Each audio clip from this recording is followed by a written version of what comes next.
Welcome back, everyone, to episode 85 of the Popcorn Podcast. I'm Tommy Cresta, alongside me, my co-host, Ryan Ferran, and today we're here to talk about Ant-Man and the Wasp: Quantumania. And this is, what is it? Today's Friday? Yeah, happy Friday, everyone. Friday. It is February 17th at the time of the recording. And Ryan, how was your week? It was pretty good. Classes actually weren't too bad this week. Had a pretty light week. A lot of my teachers are out suddenly. I had like 4 classes get canceled this week. It was really nice. Must have been nice. It was. Yeah. Your week's been shit. My week has been shit. I got surgery on Tuesday. I'm actually in a half cast up to my knee right now during this recording on crutches. It's not very fun. Yeah. We've been playing Warzone at least. Warzone Resurgence came out. Warzone has been so nice. It's been something nice to do. Yeah. But what else? Yeah, a couple of my classes have been canceled as well, so I haven't been missing too much. But I'm just excited because we go on our trip in 2.5 weeks. Yeah. That's like pushing me through all this right now. That will be fun. Except all my teachers were like, "Hey, spring break's coming up. Here's your midterms right before." I'm like, fuck. I got to get so much work. I don't have any midterms. Really? Just finals. I have like 2 projects, a test, and an essay. That's a rough. I got a lot of work to get done. That sucks. Yeah. But we are not here to talk about school or Call of Duty. We're here to talk about Ant-Man 3, Quantumania. And what do you want to give your thoughts first? Yeah, I mean, just off the bat, it was all right. It was another one of the Marvel movies that was just okay. I think it was better than Love and Thunder, which is kind of the most recent stinker, pretty much, because Love and Thunder and then Wakanda Forever, right, were the last 2, I think. Yeah. And Wakanda Forever was great, but Love and Thunder wasn't. It was, terrible, trash. See, I still don't think it's terrible. terrible Of the MCU. Yeah, it wasn't good at all. But this one was better than that, but it still wasn't as good as I hoped it would be at all. Yeah, no, I agree. I think out of the last 4 Marvel movies that have come out, I've only thought one was good. Yeah. Because I didn't like Doctor Strange. I didn't like Thor: Love and Thunder. Mm-hmm. I loved Wakanda Forever. Yeah. And I did not like this. Yeah. I think I've had a better track record with Marvel so far because I did like Doctor Strange. Yeah. I liked Thor more than you. Still didn't love it, but, I enjoyed it more than I think most people. And then, yeah, Wakanda Forever was great. I think everybody agrees on that. And this one was just fine. It was a good starting place for Phase 5 in terms of it set up where Marvel's going from here on out.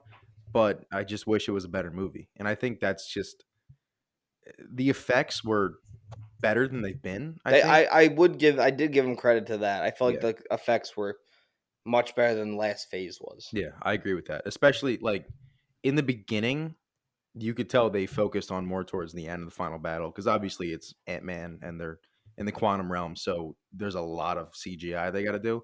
So they really pushed everything in the end. It's kind of rough in the beginning, but it does get better throughout the movie. But I think the main negative of this movie is just the script. It wasn't good. Yeah, Jeff Loveness wrote it, and he's actually writing Kang Dynasty. Is he?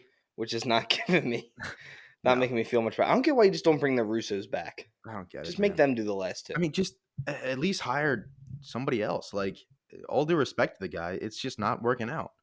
I'm sure he can be a good writer, but maybe it's just Marvel isn't for him, I'm going to pull up his filmography. Yeah, I think with the script, it was just weak. There wasn't anything special about this script. Everything that was entertaining in this movie was just through the action, and, it was maybe funnier than some of the other ones. I got a few chuckles out of this movie, but still, most of the jokes didn't land for me.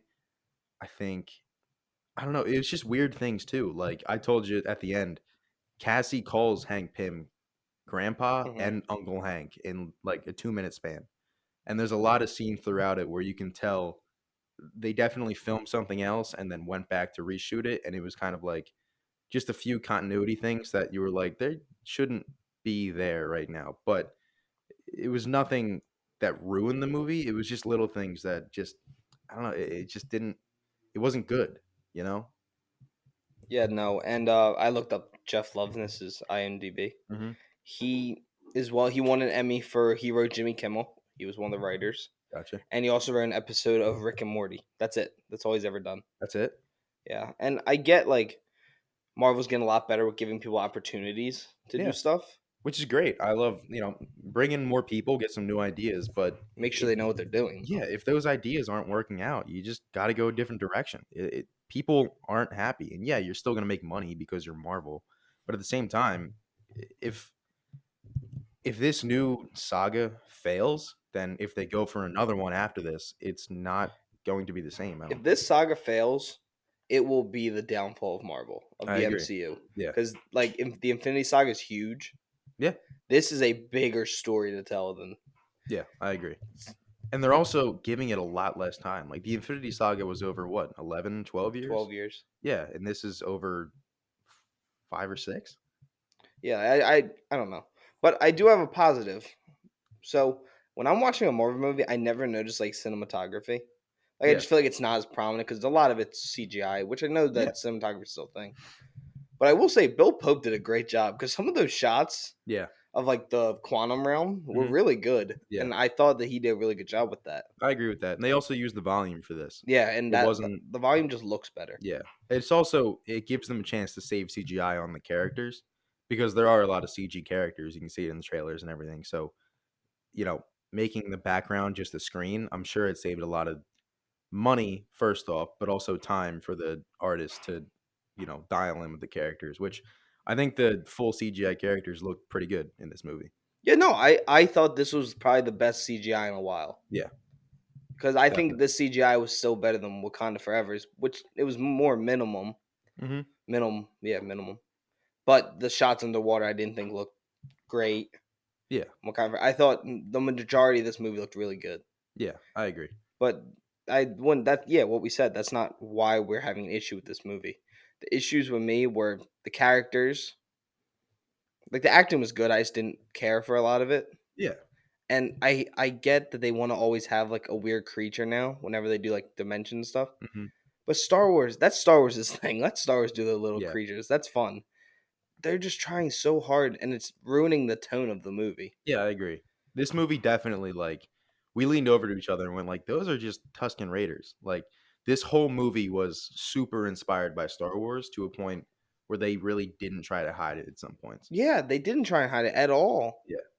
It But going into the actual reviews of the movie so far, it has a 6.6 out of 10 on IMDb, 48% critic score on Rotten Tomatoes with 84% audience score, has a 50% on Metacritic, and then 85 on Google. Do you want to give your score? And I'll do mine. Yeah, I think I'll give it like a 63. I'm giving it a flat 60. Like I had it at 58 last night, Hmm. but I think it was that fine. Jonathan Majors' performance was good enough for me to put it at a 60. Yeah, the final battle saves this movie. I think we both said it. The first 15, 20 minutes are terrible. It's really not good. But as the movie gets on, it does get better, but it never gets better enough to be a good movie. No, this movie had so much potential, Yeah. and it just didn't take any of its. I feel like it needed to take more chances. This felt very safe for being this sci-fi epic. Yeah, I agree. And I said this to you yesterday. I've never seen a movie that feels like it needs more runtime, but at the same time Mhm. could have cut so much. Yeah. And that's a huge thing. Like every movie, you can only be like, oh, you could cut a scene or two. This Mhm. felt like you could have cut 40 minutes, Yeah. but it also needed another hour I agree. because it felt like we're learning about Kang, and we did learn a bit about him. Yeah, I think we learned a good bit. I think for people who don't know who Kang is, I think this movie did set him up pretty well. Yeah, but then I felt like Cassandra Lang, Catherine Newton. Yeah. I didn't know anything about her. Like I get she's his daughter and everything, but I want Mhm. to feel the relationship more between her and um, her papa, Michael Douglas's character, Yeah, Hank because Pym. they talked about how they were like kind of besties behind his back, Yeah. and I feel like that should have been like a main thing then. Yeah. And if they're that close, then why did it feel like the whole time she was already super close with Scott Lang, Ant Man, even though he's missed all this time with her? Yeah. I feel like there could have been a little bit more development in their relationship when right away they just felt like Mhm. father daughter, which I get they are, Yeah. but Like you get a lot of time with them together when she's little in the first two Ant-Man movies when she's a kid. But then after the blip and she's all grown up, and you see that in Endgame with it's a different actress, but you see her all grown up, and then that. But there is a lot of time that he missed, which I wish we got into more in the beginning of this movie. I Because we got a think, hint of it, yeah, but it wasn't a well done scene. and I think that's what you were talking about, where certain parts of it needed more runtime, while other parts could have been cut. The beginning is a perfect example of that because the beginning of the movie, they're in the quantum realm and like Within it gets 5-10 started. minutes. Yeah, the first maybe 7 minutes. You don't get time for them to like establish what's been going on since the blip, and it's all done, in kind of like the low parts of the action Yeah. throughout the movie. I will say, I thought Michelle Pfeiffer was awesome. Yeah, she was great. I love Michelle Pfeiffer. I had a crush on her. I think she was probably my sexual awakening from Batman Returns. Uh-huh. But man, she's still got it. She's still just Michelle Pfeiffer. Yeah. No, she was great. And I think the relationship between her and Michael Douglas's Hank Pym That was was nice. pretty good. And Her and Evangeline Lilly didn't work for me. you didn't I like couldn't. that? It didn't feel like genuine. Yeah. I didn't think it was great, but I mean, I still like Evangeline Lilly as the Wasp and Hope Van Dyne. Yeah, no, she as She's the great. Wasp was great. Yeah, she's good in that character, but I can see that she didn't. I don't know. I also Yeah. didn't get the point of Bill Murray. Yeah, Bill Murray's in this movie That for one scene scene. could have been cut, and I would have missed nothing. Yeah. I feel like just the way, like, the girl that runs like the revolution. Yeah. She brings up whatever what's Janet's name, and Paul Rudd brings up. She's like, Janet. I feel like you could have done Bill Murray's scene just with them, Yeah. and that was enough. Hmm. Because she already knows. Evangeline Lilly already realized that she's lying about something. Hmm. I didn't feel like you need Bill Murray to just be like, "Oh, the audience is too dumb to get this," without me straight up saying, Yeah. "Your mom's lying." Yeah, because the whole movie, it's Janet Van Dyne knows more than she's leading on because she has been in the quantum realm for I don't who knows how many years, like 30 30 years or so. years. Yeah, so she kind of knows everybody, and it's kind of that character who she knows everybody, but she doesn't want to tell the rest of the good guys that she knows everybody. It's kind of secret for her right now. And then yeah, I did like. I thought it was kind of funny with Bill Murray how like he obviously was banging her in the quantum realm before she went back Oh and yeah, just doesn't try to hide it at all. It was one of the funnier parts in the movie. But I don't know, that whole scene just kind of felt like it was a way for them to get into that ship. yeah. It was That was kind of the MacGuffin. point of the scene. Yeah. Did you know that Patton Oswalt's in this? Is he? Yeah. So it says Samuel Jackson's in it as Nick Fury too. Yeah, there's a lot of people in it. But I will say, my biggest right with this movie right now is that they fucked MODOK. Yeah. They did What MODOK a very dirty. terrible first time for him on screen, and most likely his last. Yeah. And nothing against Corey Stoll. I think that character was written horrendously in this movie. Yeah.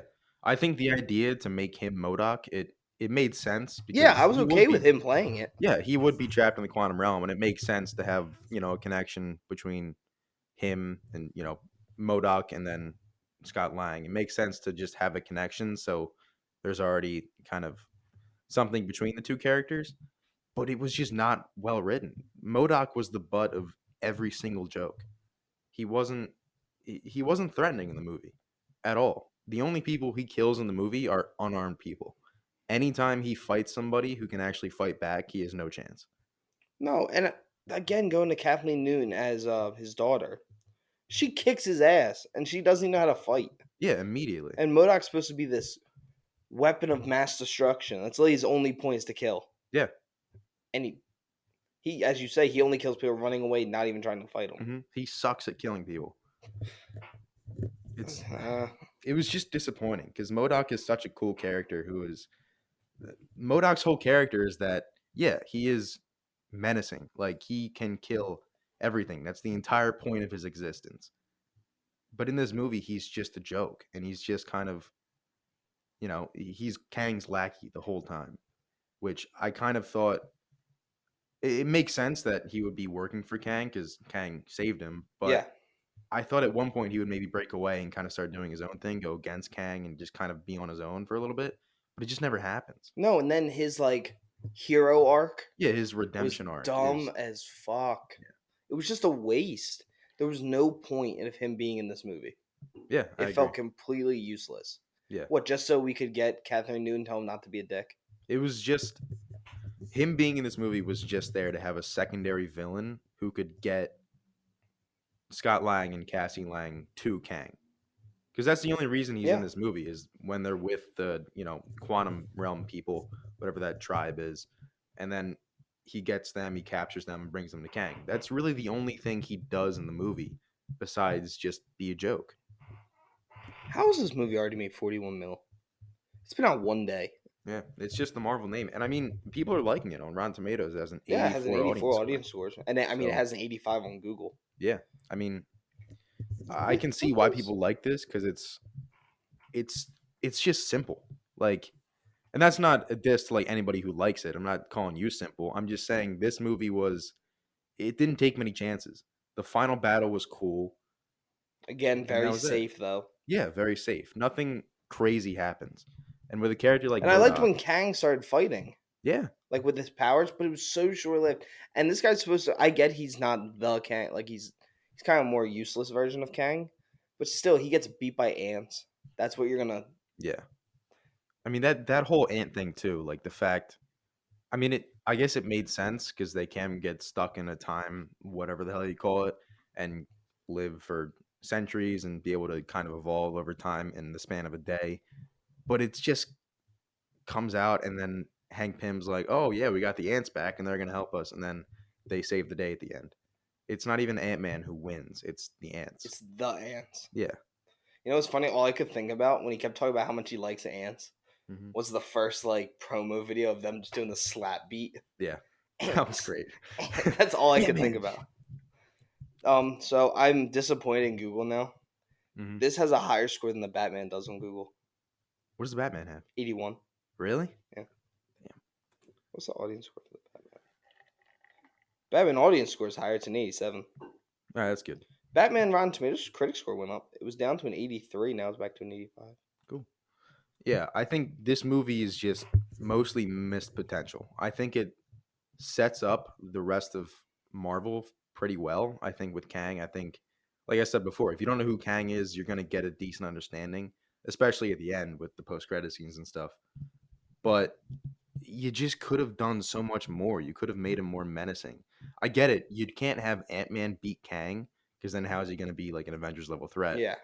But at the same time, You're going to have ants beat him? yeah, you can't have ants beat him. And I get that at the very end he fights him without powers and it's just a fist fight, which Yeah, but Kang still whoops his ass. yeah, which was a cool scene because Kang Yeah. does fucking destroy him. But I mean, especially with MODOK too. Just save MODOK for a different story. Don't have him be a secondary villain who does nothing. MODOK is a cool character. Yeah. He's not a joke. And I get like with the design too, they Yeah. went for it. They went for the giant Oh, they face. tried. But the second it got revealed, the whole theater just laughed. Well, because it was so ridiculous. And I even said it. All I could think about was George Lopez and Shark Boy and Lava Girl. Yeah. I mean, MODOK was the joke the entire movie. The guy in front of us was dying. Every time Well, MODOK 'cause it was on was screen, he was ridiculous. cracking up. Yeah. And he should have been more messed up in the face. He should have been. He should have been like deformed. Yeah, have it been like scars or something, or just I don't even know. Just make him cooler, And I get the mask was more comic accurate, but just make that his face. I did like the mask. I thought he looked good when his mask was down. Yeah. I just didn't like him once it did come down. Yeah, I think you just went too far in with having it be what's his name's face, because it's not even like they try to make a MODOK. It's just straight up Corey Stoll's face, just big. I think if you're gonna go for MODOK, you got to give him like the hair on the top and make it like a bowl cut. Basically, that's kind of what it is. Just kind of can't see it. Then have like the white eyes and real scrunched up face, big teeth. You can make MODOK cool. They just didn't even try. They just did it a giant face. Yeah, it was not good. Do you wanna hear a 1-star review about it? Yeah. This is Electra Davis. This is a 1 out of 5. This movie is a disaster, on par with Tom Brady's unretirement. I am not a diehard comic fan, but I did spend a period about 6 years going to every Marvel movie with my son. So it gives me no joy to watch the franchise devour and eliminate its legacy. I don't even know which of their planned phases Marvel Studios is in at this point, but I hope to God this is the last. No one forced me to watch this movie or any that may follow, but I feel compelled by empathy to share with fellow viewers that they will be paying $15 to see, and 15 plus dollars to see, including the limit of Paul Rudd's seemingly endless charm. Likewise, Jonathan Major's considerable acting talent. Neither is strong enough to carry this bloated whale carcass. That's it. Yeah. I think that's fair. They put a lot of stuff, they put a lot of characters into this movie, a lot of ideas, and they were all undercooked. And I think it's just the script. Yeah, no, I think the script really fails Yeah. all the actors. I think the directing was done well. Like you said, cinematography, it looked good. It just there was nothing to like there was nothing to get into. There wasn't like a good story. No, it felt very meh. Yeah. Like I feel like you would have a good scene, and then you have four scenes that like I was like, why is the point of this even in the movie? Yeah. I think they just wanted to kind of show off more and have it be like, "Oh, it's Ant-Man. Let's make it funny again." And yeah, Ant-Man's a funny character. I like the funny Ant-Man movies. But this one, like, if you're gonna make a funny movie, don't have MODOK. I know. I MODOK thought. is I Oh, don't get it. continue. No, you can go ahead. This feels like. So I feel like going into Ant Man 3, they kept telling us like, oh, this is a much more adult Ant Man movie. Like this is darker, less comedic. Like this is a serious movie. Yeah. And I was getting excited for that. I thought that we were gonna get like a Ragnarok. Like the first two Thors are very like hokey, whatever. Yeah. And I thought this one was gonna be like set like get like a 90. It was gonna be some great Yeah. sci-fi epic. And then it felt more like Love and Thunder did, where they kind of just made Paul Rudd useless, Hmm. and they made just like how they made Thor useless in Love and Thunder. It just felt so lazy. Yeah. It didn't feel like there was like made out of love for this character. Hmm. Like the first Ant Man feels like it's made out of love for the character of Ant Man, Yeah. and like they did him justice. Even the second one, which isn't adored by everyone. I know you're not a huge fan of it, Yeah.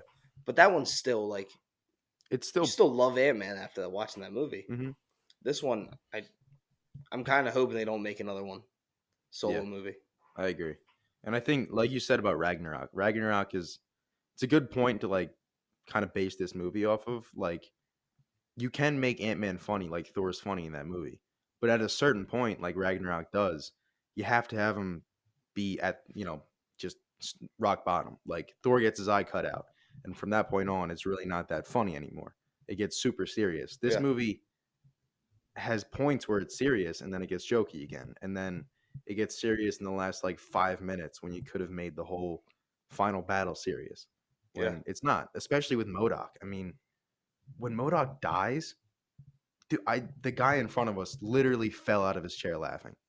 And he wasn't laughing because it was funny. I think he was laughing like this is ridiculously Yeah, like it wasn't good. He's like, it's up there with the dancing Spider-Man scene for me.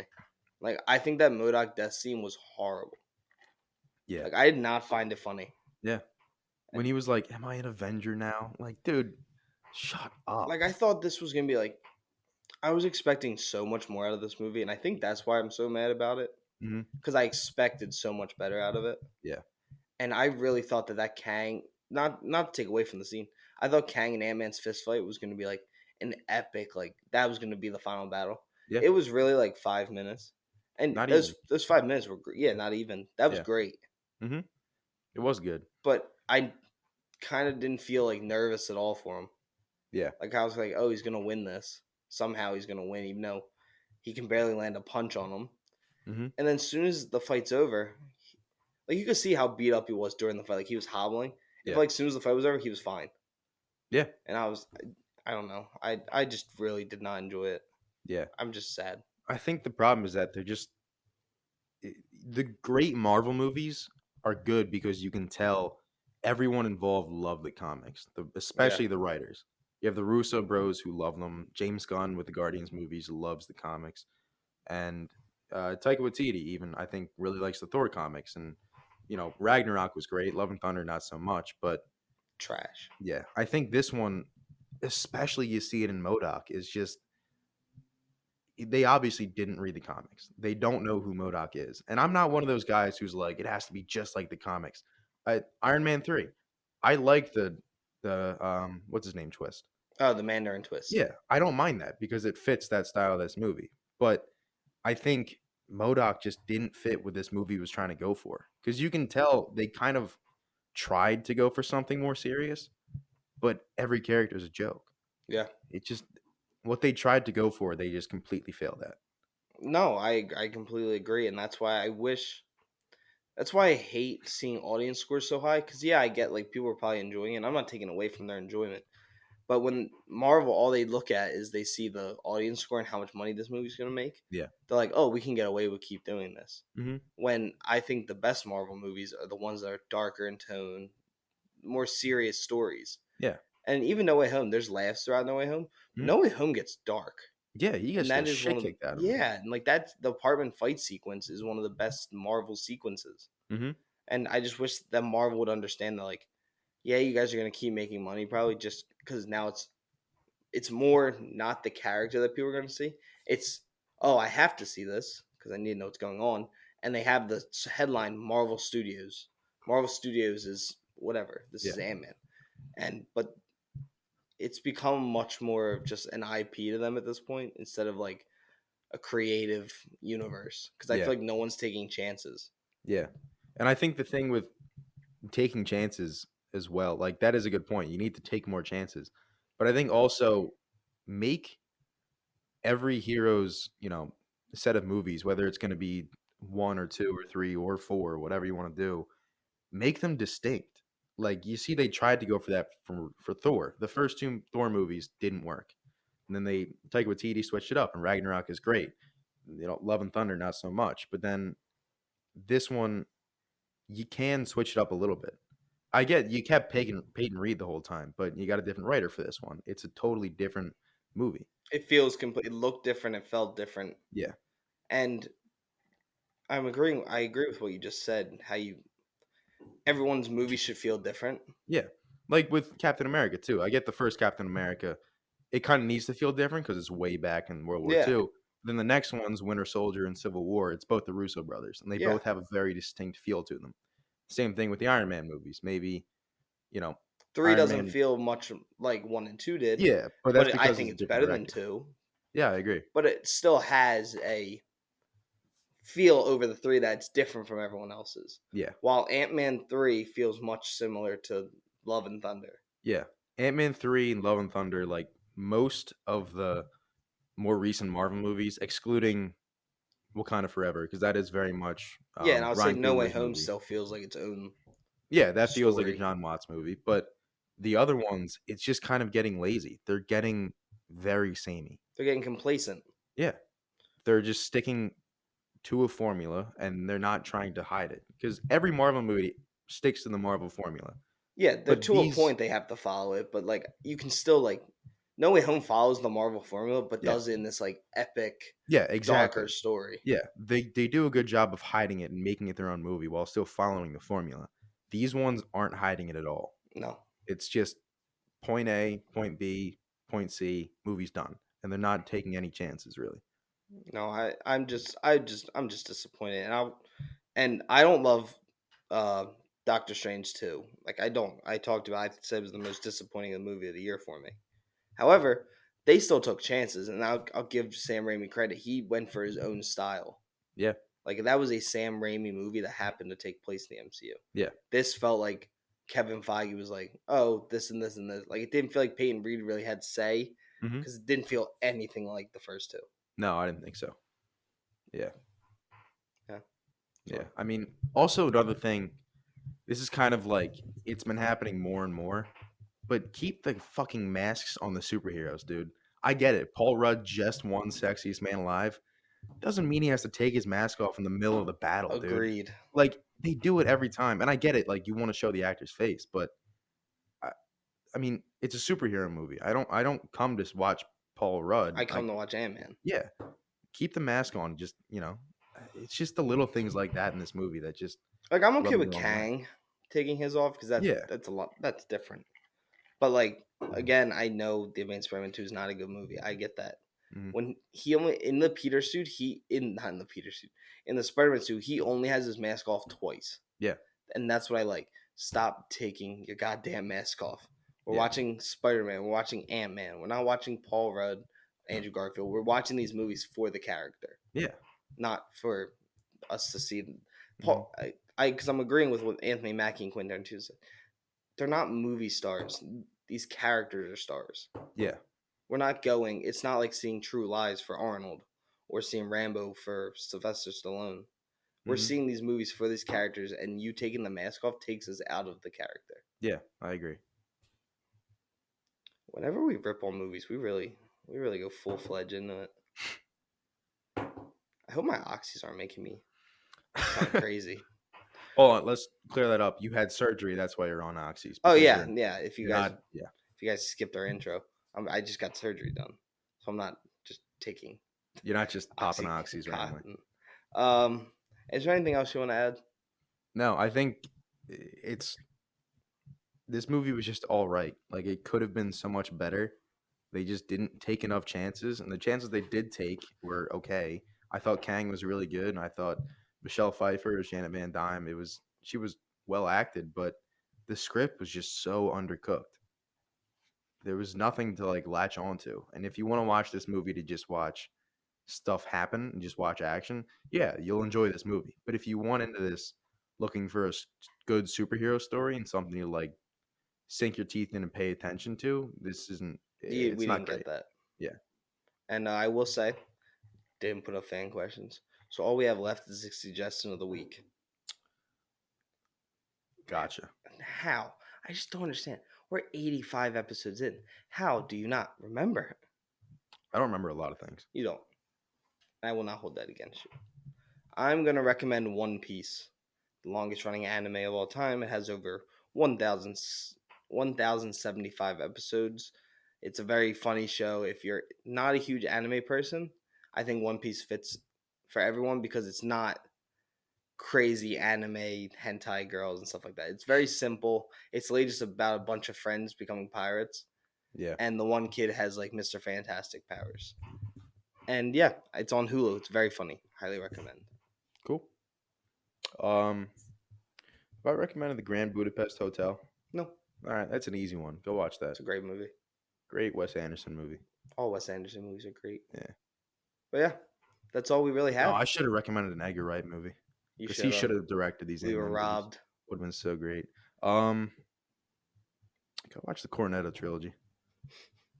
All three are great. They're very good movies. Very good. But yeah, thank you guys for tuning into this episode and our review of Ant-Man 3, Ant-Man the Wasp Quantumania. Make sure to check us out on Spotify, YouTube, Google Podcasts, Apple Music, and anywhere else you can find podcasts. Make sure to follow us on TikTok, Instagram, all the social medias. Ryan, is there anything you want to add before we get going? I think I'm pretty good. Okay, next episode will be Raiders. We will be having Raiders of the Lost podcast on to rank the top 10 animated movies of all time, and later in the following weekend will be our Oscars episode. Yeah. So stick around. We have a lot of cool episodes coming up, and we will see you guys next week. See ya.